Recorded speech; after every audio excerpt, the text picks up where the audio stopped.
Hello everyone and welcome back to more Fantasy Live I. In today's video, I'm going to show you the best way to get your blacksmith all the way to that elusive level 100. This video, just like the cooking one, has been inspired by Leafy 101, so check out his channel if you haven't done so yet. It'll be linked in the description down below. Now in his video, he pretty much covers two recipes that are really good for getting blacksmithing exp. He talks about the gold ingots being really good because of course this has replenishable materials. You can buy the swollen gold very easily just in Marco's shop. By the way, if you are a pretty low level blacksmith, the main way that you should level up in the beginning is by just mass crafting these ingots over here. Let's say you're like a level 1 blacksmith. If you have the materials required to make 99 of these iron ingots, just do so and you will level up a butt ton. Of course, if you have the gold ingots unlocked already and you are strong enough to make them, go ahead and do this. This is unironically not even that much worse than the best thing I'm gonna talk about today. And Leafy also talked about making the divine boots over here. This is a recipe that does not have replenishable materials. You cannot buy like an infinite amount of magic ingots. The only thing over here that is replenishable are the platinum ingots. You can just buy those over at Marco's shop. With the magic and marine ingots and the marine silk, you have to craft those things yourself, and those materials are just not that easy to get. But for the way that I'm going to show you here today, you only need to make one of these divine boots. If you make these divine boots manually, you will get 566,000 exp. So that is the magic number that we're going to be working with today. In order to get that, you and your buddies of course do need to have the exp equipment on. So that's just going to be the exp glasses, and if you have the flutter charm, you should also equip that as well, of course. So that's a pretty good exp amount. Unfortunately not 5 million as we had in the cooking video. Blacksmith is going to be a little bit of a slower grind. If you do the golden ingots, by the way, crafting 99 of them and making them top quality gives you 341,000 experience, so not that much worse than the divine boots over here. So in Leafy's video, he talks about getting the materials required to make the divine boots, and just make as many as you have. If you run out of materials, go get new ones. But I think he forgot that you can also remake items, and that is the exact reason why you only need one of these divine boots. You just need to make one pair, and after that you can keep remaking them as long as you have enough redux stones. If you don't know how to get an infinite amount of redux stones, check out my video I made about it. It is really easy. So doing this and remaking the item is going to give you the exact same amount of exp. So yet again, we got 566,000 exp when we make these boots for the first time, and over here we just remade them, and let's see, we are going to get the exact same amount. After that, just like select the skills that you want, but you're not really making this to make these boots better. You are just making these to get more exp. Now as long as you have enough redux stones, you can just keep redoing over here, keep getting that 500,000 exp, and slowly make your way to that level 100 blacksmith. I do want to mention that if you have made any of the more difficult recipes than the divine boots, so right now you need 1160 blacksmithing stats to make these, the more power is required from you, the more exp that you're gonna get. So I actually made a pair of these steel beast gloves over here. Definitely not an easy recipe to make, but I found that they don't actually give you that much more experience. Over here, 566,733 compared to the like 490 you get from the divine boots. In my opinion, not really worth going for these steel beast gloves if you don't already have them somewhere in your inventory, but if you do, go ahead and remake those. Eventually that is going to be a little bit more experience that you get if you remake these. But just know that the divine boots over here is going to be the most accessible recipe to make. By the way, you get the divine boots by turning in the mysterious slates to Edward. So after beating the main story, every time you kill shadow monsters, you have a chance that they drop mysterious slates, and if you turn those into Edward over here, there's a chance that he'll give you the divine boots recipe. So that is actually how you unlock these. Now the best way that you should go about getting the required materials for the divine boots, the only thing you need for magic ingots is magic ore, of course, and the best way to go about gathering magic ore is by placing magic ore deposits. I believe you unlock the ability to buy these when you get the max shop rating for Marco, so you will need to do that. But after that, you can just buy like 10 of these, for example, then just go into Hagram mode, go over to decorate, and just place all of the magic ore deposits. So just like that, place every single one. They are going to be level 1, so normally if you are a somewhat decent miner, you should get an excellent rating on all of these deposits, meaning that you should get somewhere between 2 and 3 magic ores, or even 4 apparently, whenever you clear out the deposits. So you should get somewhere between like 20 to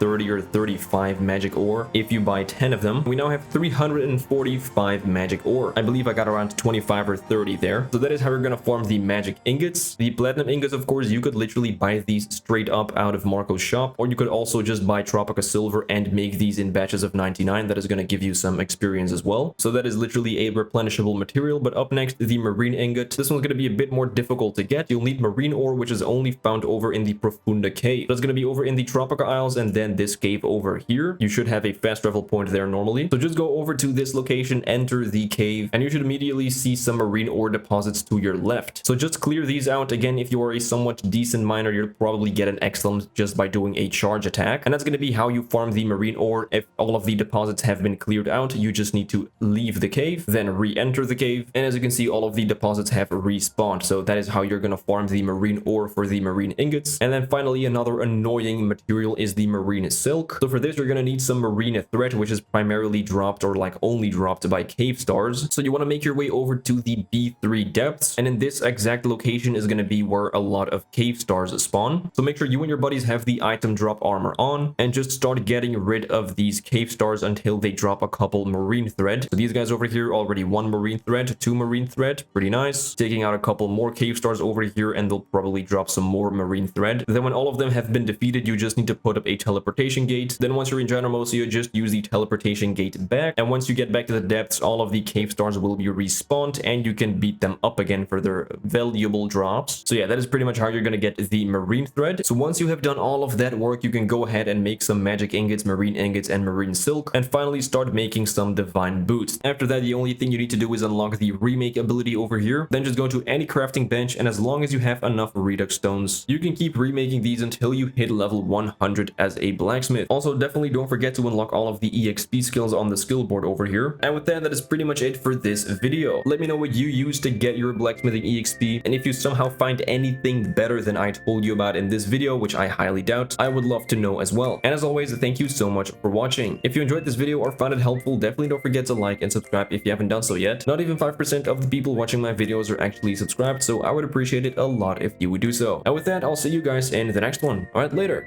Bye.